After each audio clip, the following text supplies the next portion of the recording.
Chauvin 2020, c'est d'abord une fleur. Une petite fleur qui a traversé bien des tourments avant de combler nos espoirs.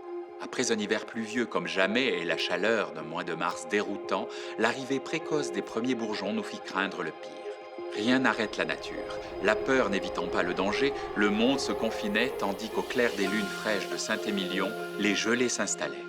Meules de foin brûlant dans les rangs, bougies réchauffant les ceps, il fallut tout le savoir ancestral et le courage des vignerons de Chauvin pour que les bourgeons apaisés par ces feux rougeoyants survivent au gel et reprennent le chemin de la vie, le chemin de la fleur.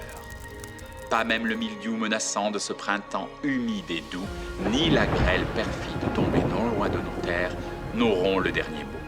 Sereine et en avance, la vigne fleurit quelques jours avant juin. Tel un voile de mariée, elle se couvrit de milliers de petits boutons blancs, formant cette dentelle unique et attendue qui bientôt deviendrait grain, grappe, puis fruit. Ainsi, dans le prélude d'un été chaud et sec, la vigne joyeuse hâta sa véraison. Dès la fin juillet, la moitié des grains étaient déjà passés du vert au rouge. Le raisin n'avait plus qu'à mûrir au soleil. Mais garde, grandir sous cet astre trop chaud n'est pas sans danger. Mais à Chauvin, le terroir est notre allié. Grâce à la fraîcheur providentielle de ces argiles bleues, nos raisins purent progresser sans peine. La maturation fut homogène, idéale.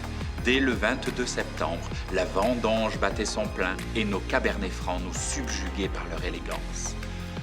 Le millésime 2020 tiendra toutes ses promesses.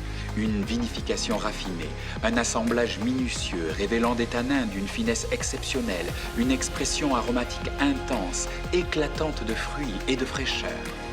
Notre petite fleur de mai est devenue un bouquet velouté, un vin floral, gourmand et harmonieux, un nectar d'où s'élancent fraises fraîches, cerises et violettes, et d'où s'envolent des arômes de noisettes, de moka et d'épices.